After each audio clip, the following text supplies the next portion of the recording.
رواية كموني.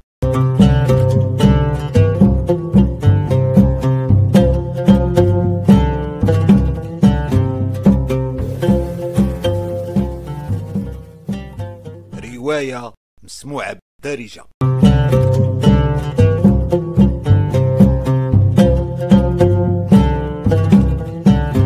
الحلقة الثانية، ملائكة القشلة.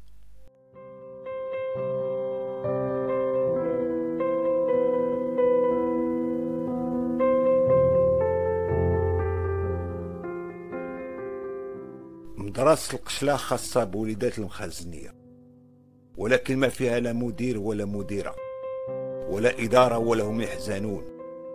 فيها 3 المعلمين ومعلمة سكنوا في القشلة بوليداتهم، وحتى هما بحال أي مخزني ما يخلصوا لا كرا لا ماء لا ضوء لا فران، إلا الحمام ب10 ريال. المعلمين حسوا في القشلة بالأمن والأمان، هما ينساو العالم. وإلا كانت شي مراسلة أو مذكرة وزارية، حارس تكويلات الفيلاج تيوصل عليهم على رجليه حتى للقسم في القشلة. أما لا تفكرتهم نيابة التعليم وصيفطات ليهم شي مفتش تيجي، ولكن غير تيقرب القشلة وتتبان ليه في الحدورة وتيشوف العساسة ديالها مسلحين قدام الكاريطات وكرياجها عالي، وفوق بابها تيقرا بخط عريض: الله الوطن الملك.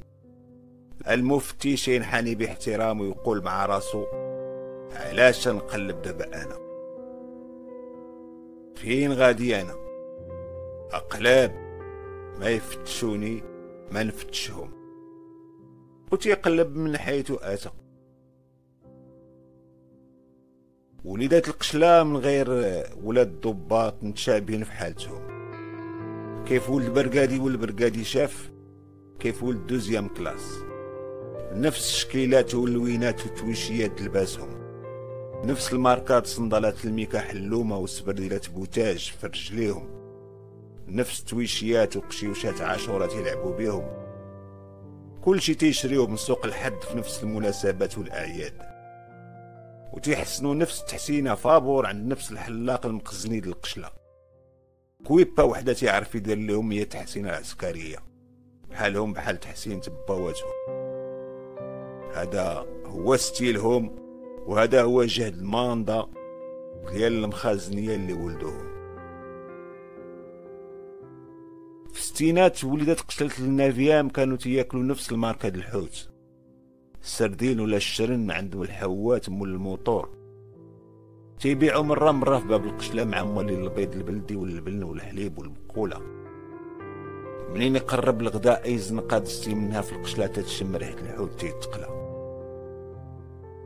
نهار السوق فت المخازنية تتكون حتى هي متشابهة، فيها خضيرة ولوبيا وعدس، وفوق منها الحيمة ملوية في كاغيط ابيض. وشي مرات المخازنية تيديروا بالناقص من الحمل كزارات السوق وتيتقداو من رحبتو شي عتوقة، ولا بيبي كحل يبنى لوليداتهم الدواس 3 أيام كاملة، أو ينوعوا لهم شي أرنب وقنية، ولكن ما يذبحوش في نفس النهار. تيطلقوهم في المرح باش يبقاو يلعبوا مع بعضياتهم حتى يولفوا ويتوالفوا. ونتوى تجيها الغيرة من مولات الدار وتبغي تجيب حتى هي المعدل بحالها وتولد 6 7. هذا هو معدل الناس في قشلة النافيام، 6 7 الوليدات بلا ما نحسبوا اللي ما صدقوش وماتوا.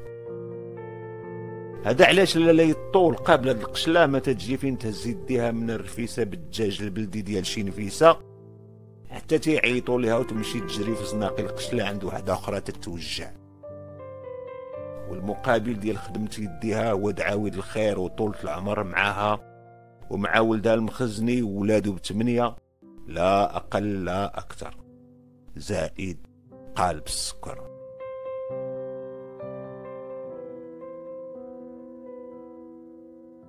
عشرة أكتوبر 1963، الكوبانية غايبة على قشلة الكاموني، خارجة تدافع بالقرطاس على الحدود الشرقية ديال المغرب.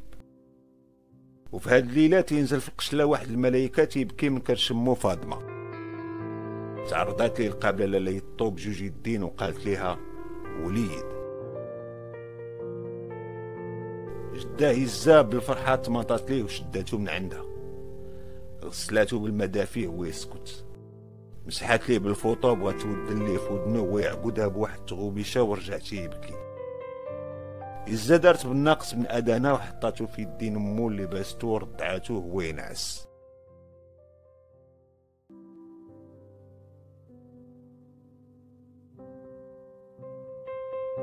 نفيسة فاطمة ما غمضاتش عينيها وبقات تفكر في با عيسى السكيري بوعيلاتو القصير بالشيخات، نساوه فيها وفي وحمها وفي أبسط ضرورياتها.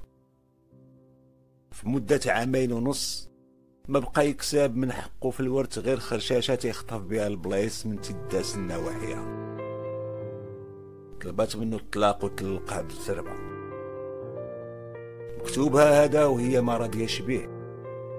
نهار يرجع بوها البرقادي محمد من الحرب غادي يسمي لها ولدها، ولكن هي خصها تخوي ليه ناموسيتو وبيتو وتعاود تشارك البيت الثاني ديال سدادر والضياف مع خوها العزري يحيى، وهاد المرة غتشاركو معاه بولدها.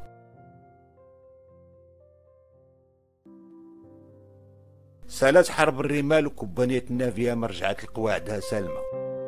من بعد السلام وعلى سلامتك، با محمد يتفاجئ بالنفيسة بنتو عنده في الدار ماشي في تيداس.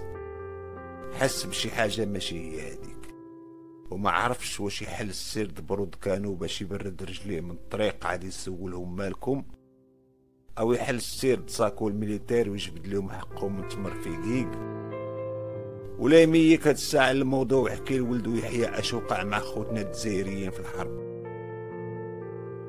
ولكن مراتو يزا زربات عليه وبدات تدعي بالشلحة على الشماتة نسيبهم عيسى.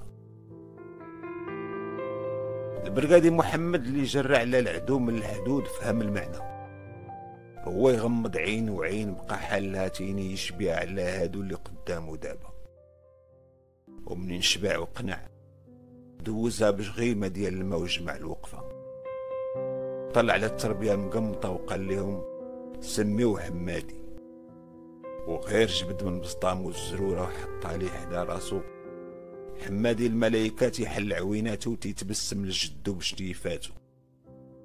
با محمد عقد الغوباشة ومشى دخل البيت الاخر باش يرتاح ينعس. تبعات ليه هزا حوايجو باش يبدل بيهم التريي، لقاتو تلاه على الحاف وتيشخر. رواية كاموني.